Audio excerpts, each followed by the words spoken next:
Hello everybody, we're going to be going over liquefying a cat in Photoshop. First off, we're going to open Photoshop, we're going to create a new document, 8 by 10 inches, 72 resolution. Get a photo of a cat from the internet. We're going to choose one that has good contrast from the background. Paste the photo into Photoshop, duplicate the layer. We're going to adjust the layer visibility on one of the layers that we've duplicated, and select with the background with the magic wand. We will use the Liquify Filter and image adjustment, hue saturation, and color balance in this project. Should be a fast project. Move that out of the way. I'm going to open up Photoshop right here. It's also located in the Windows tab right here. Also, you can search for it. So create new. You can 8 by 10 inches. If it's on pixels, switch it to inches. 72 resolution is fine unless you're going to be using a wedding photo or family photos. Then you want to go big with high resolution. So we're going to click Create. Canvas right here, background right here. And I'm going to go back over to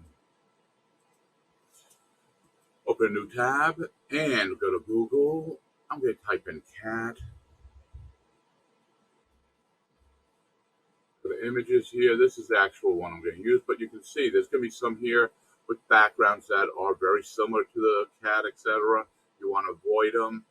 This one's an easy one to do. Right click, copy image, not link address. It's not the same.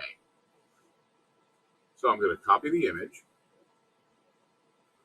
Close this out now, and I'm going to go here, and I'm going to go to Edit, Paste. Watch the layers here. Edit, Paste, and nothing happened. Let's see. I turned off the visibility in the background just to see there is something here. So the highlighted layers right here.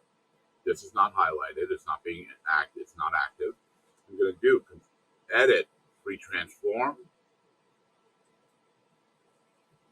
And this blue lines come up. It's a bounding box. I'm going to zoom out to see how big it is. Control minus. It's big. I'm going to, you see the arrow changes to a double-headed arrow. I'm going to bring it in. Here's Mr. Kitty here. I'm going to just do Control plus to enlarge it, or Control 0. Now we have it. The bounding box is still here. You can see the new layer here. I'm going to hit Enter. I am going to duplicate this layer by right-clicking right here. Duplicate layer. Click OK. I will turn off the visibility on this one just so I don't damage it. I'm going to be editing this one. Over here you'll see the magic wand. If you don't see it, it looks like that. Right-click with your mouse button, magic wand. Select the white background. I'm at tolerance of 30. So it's easy. It's going to delete everything. The higher the tolerance, the more it will accept and delete of the cat. So I have this, and I'm going to get rid of these marching ants, the selected area here. I'm going to go use Select, Deselect. Now I'm going to want to copy this, so I'm going to duplicate layer. Okay. Now I selected that mistake, so select select, go to the Move tool. Now we have two cats. I'm using the Move tool. I right-click to select the layer on this one, and you see it just swapped from here to here. Okay, now I can go press Alt, make another copy of it using the Move tool. The Alt key allows you to make multiple copies. And we're going to need 6 in total. And that's a lot of cats, Mr. Horton. Okay, let's get them. So first off, I'm going to make them a little smaller. Right-click, Edit, Free Transform does everything the scale and rotate does. So we're going to just go to that. It's Control-T, it's the shortcut. Make it a little smaller. Hit Enter to get rid of the bounding box. Right-click, Edit, Free Transform. This will take a second, but you'll see it will make the workspace a little bit easier. You can always transform them back to another size. And you're going to notice that this is going to stay in the same proportions.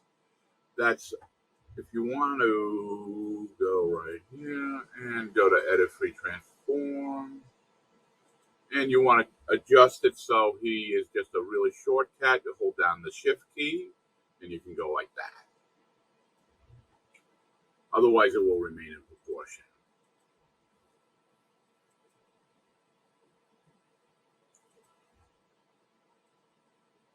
So I'm going to have 6 cats here.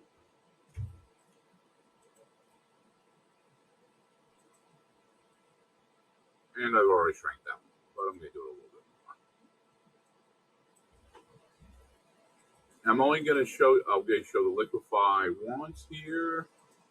Save time.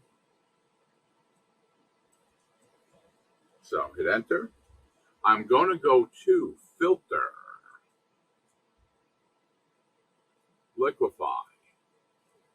Now there's a lot of tools here, different brushes. You have the forward warp tool here. I'm going to go reduce the size over here. There is density, pressure, and just this one will pull things, so give them pointy.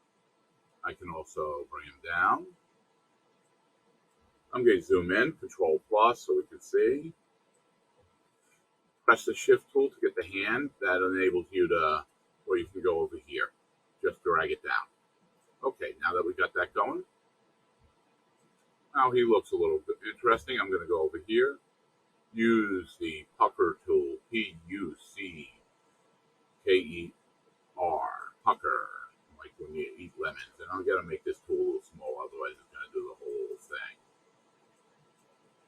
This eye is going to be a little small. Also, you can do the... Now this eye, I'm going to do the bloat tool. Once again, make it smaller. Bloat is to make it larger. And I'm going to make this a little bit larger here. We also have here the twirl tool. And this one will make things go like that. And if you press Alt key, it will do it the reverse way. So you have a few things going on here. That actually almost makes the eyes normal again. There. So that's the tools there. Gonna click OK. If you don't like it, just click Cancel and we'll revert. So I've got that one. I'm gonna now go to Image Adjustments, use Saturation.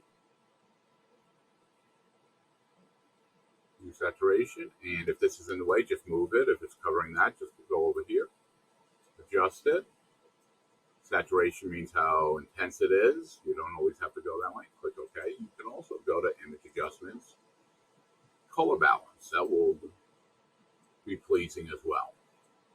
You can adjust these and give them an interesting color. Click OK. Now, as I'm doing that, I'm going to be going here. And I will repeat that for all of them. The Liquify and Image Hue Saturation. All 6 of these cats. I will put a gradient background in a moment. So I will go add a new layer. I'm going to put on the top right now. Go to Gradient tool here. You're going to see it on the menu, the toolbar options right up here. Click here. This is a little boring. There are a lot of them in here. You can choose any one of them. I'm just going to click this one so you can see it. Click right here. It's whatever color I was using last. So if I click here, you're going to see it show up here. If I click on this one, it will show up here. If I want rid of one of them, drops there. But if I click here, I can double click on it, bring up the color picker right here. Click OK. Color picker. This is the current color. This is the new color. Click OK. Click here and here.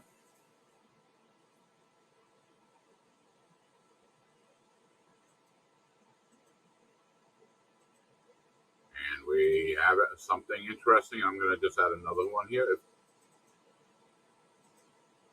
Over to here. Wherever the circle is the new color. Click OK.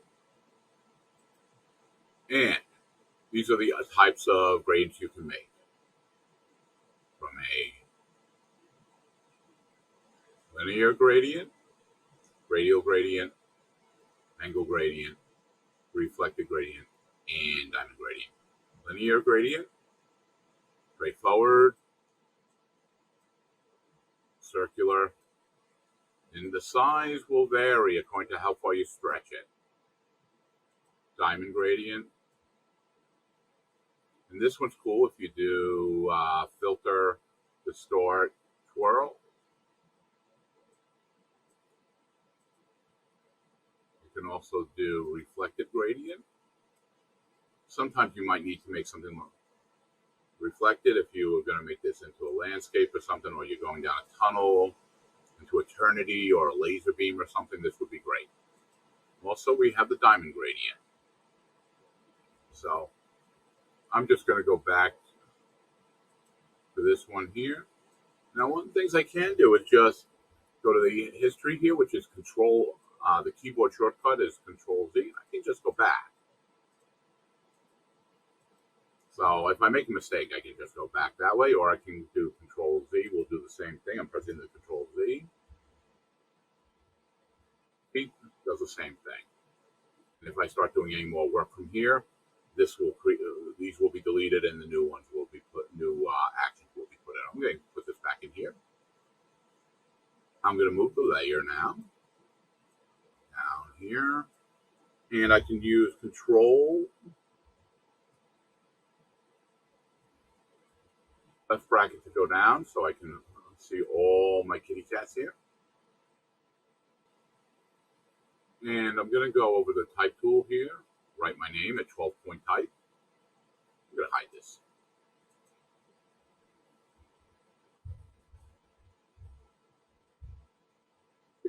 Leave a space there, that'd be nice. Now, it's at 14 up here, I can see that. Text is black here, I can change it to any color, click OK. But yeah, nothing happened because I didn't select it. So I'm going to double click here, highlights it, then I can select it. Click OK. I can also change the size of it to 12. You're going to want 12. Move tool to move it. If it's not visible, you can always go to FX here, outer glow. And I'm going to choose one that's going to show up really well. Click OK and make the spread a little big enough here and size. And you can see it right down there. When you're doing this, make sure it's not over it. You can't see what you get, the results you're getting. That's frustrating. Click OK. Then we're going to go File, Save As. And save on the computer. And you're going to save it into the folder you've made. So it's going to be your last name, first name, Media Arts, and period in the front there. And I'm going to call this one my last name. Fortune. Mr. is my first. And I'm going to go cat. Keep it simple. And P2. Period 2. Actually, I'm in period 2 there. And since I have one there already named it, I'm going to call it period 2A. I don't want. And then it's saved. That's all, folks. I hope you had a great day. Have a great day, and